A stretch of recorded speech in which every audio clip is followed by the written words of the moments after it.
On March 18, 2026, at approximately 3 in the morning local time, 2 United States Air Force B-2 Spirit stealth bombers lifted off from Whiteman Air Force Base in Missouri, refueled over the Atlantic, crossed European airspace under cover of darkness, and penetrated Iranian territory without being detected by a single radar system.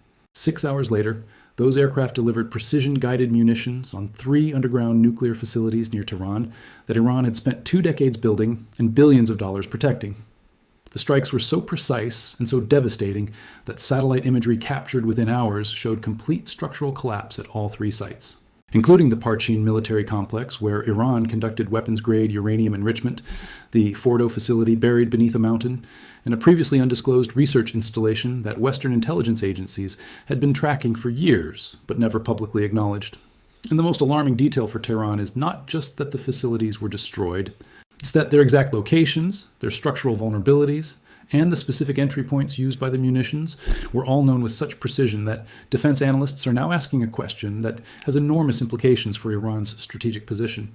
Who told America exactly where to strike?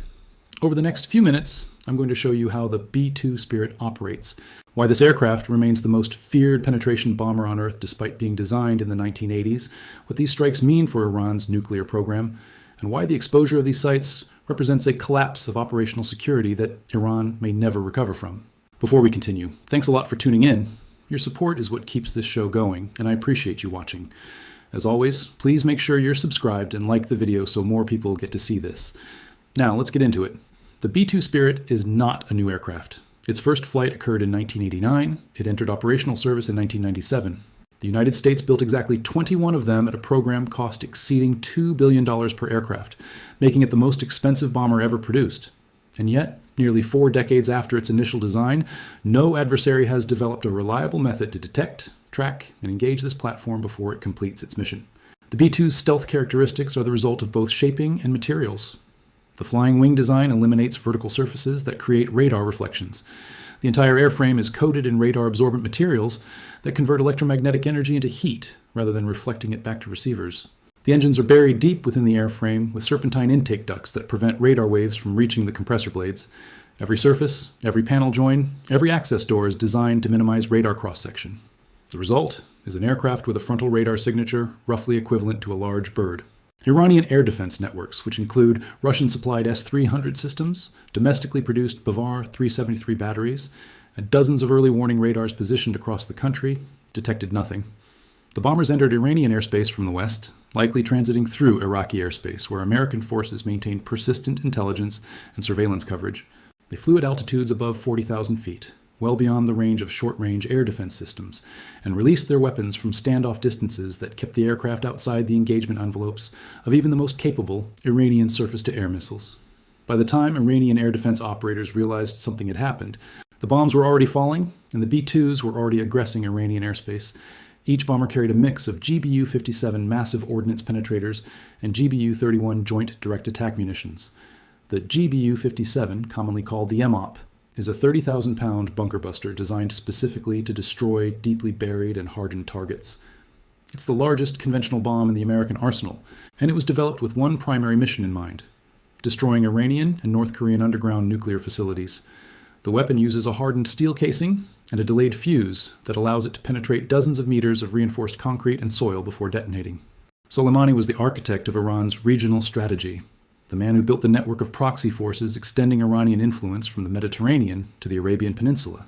He personally directed operations in Iraq that killed hundreds of American soldiers after 2003. He orchestrated Iran's intervention in Syria that kept Assad in power.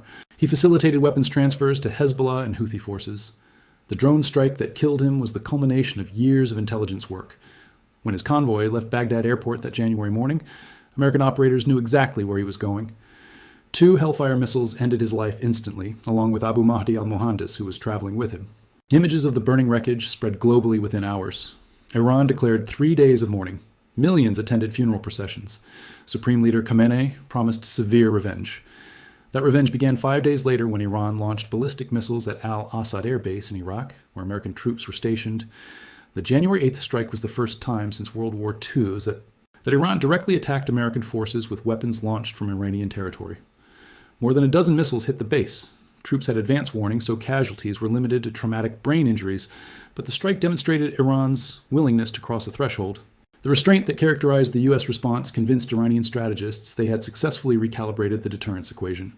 They had struck American forces directly and paid no immediate military price.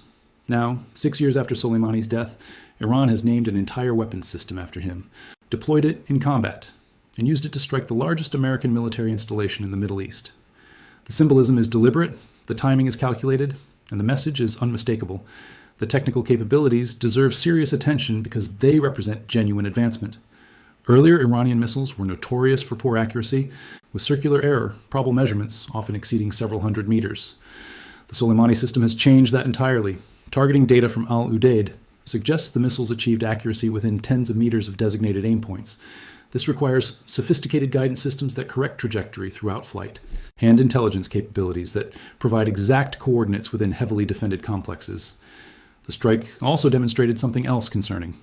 The missiles arrived despite Patriot batteries, early warning radar systems, and advanced integrated air defense. Some interceptors were launched, and some missiles may have been destroyed, but enough warheads got through to cause catastrophic damage. The economics should terrify Pentagon planners.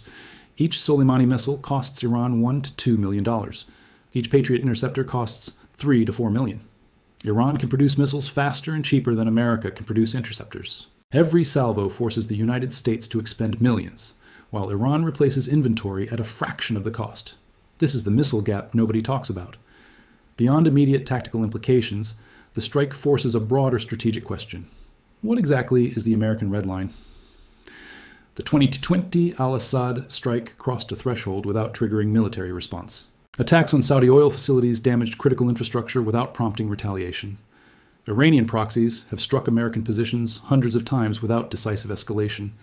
Now, Iran has attacked the largest American airbase with weapons named after a man the U.S. killed, and the response has been limited to condemnation. This pattern creates a problem.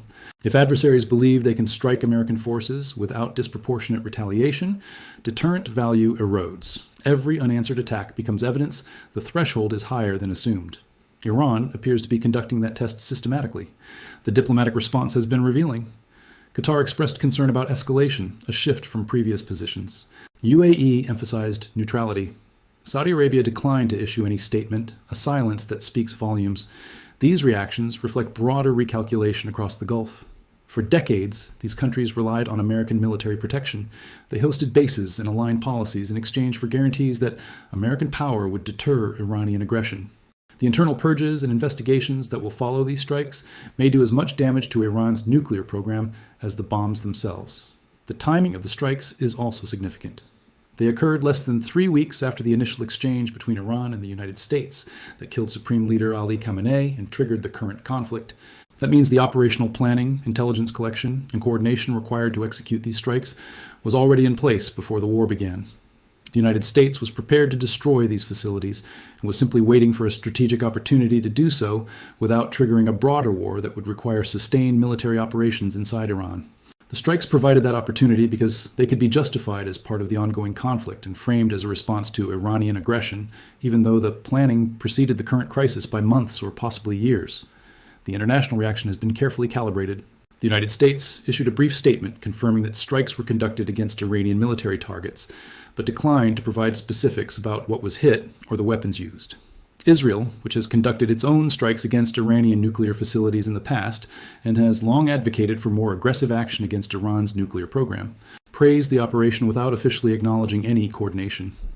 European governments expressed concern about escalation while privately acknowledging that the destruction of Iran's nuclear weapons research capability removes one of the most destabilizing factors in Middle Eastern security. Russia and China condemned the strikes as violations of Iranian sovereignty, but took no concrete action in response, a signal that neither country is willing to risk direct confrontation with the United States over Iran's nuclear program. Iran's response options are extremely limited. The country cannot rebuild these facilities without exposing them to further strikes.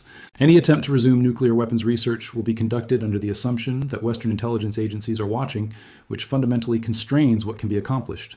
Iran could attempt retaliation against American forces in the region, but doing so would invite further strikes that Iran is in no position to defend against. The country's air defense network, which failed completely to detect or engage the B-2s, cannot be upgraded quickly enough to change the strategic equation. And any escalation that draws the United States deeper into direct military action against Iran would accelerate the collapse of the regime, which is already struggling to maintain domestic control amid economic crisis and public dissatisfaction. The exposure of these nuclear sites also has economic implications. Iran has spent enormous resources over 2 decades building this infrastructure. The facilities were designed to be survivable, hidden, and redundant specifically to ensure that the nuclear program could continue even under attack. The fact that all 3 primary sites were destroyed in a single night demonstrates that those investments failed.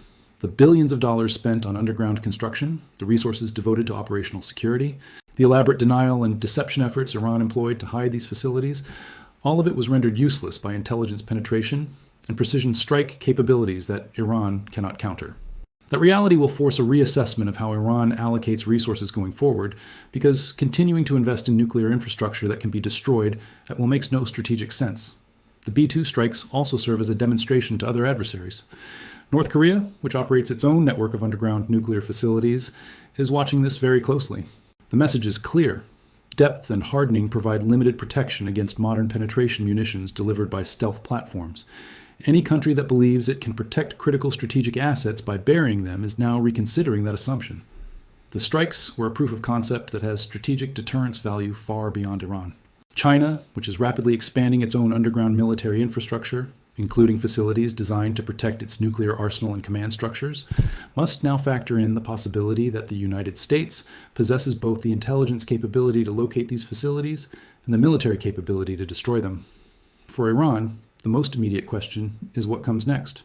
The nuclear program that the country has pursued for over 2 decades, the program that cost tens of billions of dollars and led to crippling international sanctions, the program that was supposed to provide Iran with the ultimate deterrent against foreign aggression, has been exposed as vulnerable and is now in ruins. Iranian leadership must decide whether to attempt rebuilding, which would take years and enormous resources while operating under total surveillance, or to abandon the nuclear weapons program entirely and seek some form of negotiated settlement that lifts sanctions in exchange for verifiable commitments not to pursue weaponization. Neither option is attractive, and both carry significant domestic political risks for a regime that has staked its legitimacy on resisting Western pressure and maintaining strategic autonomy. The B-2 strikes on Tehran's nuclear sites represent more than tactical success. They represent strategic humiliation. Iran built these facilities in secret, hardened them against attack, and believed they were secure. Within hours, they were destroyed by an enemy that knew exactly where they were, how they were constructed, and how to eliminate them. That knowledge, and the operational security failure it represents, may prove more damaging to Iran's strategic position than the physical destruction itself.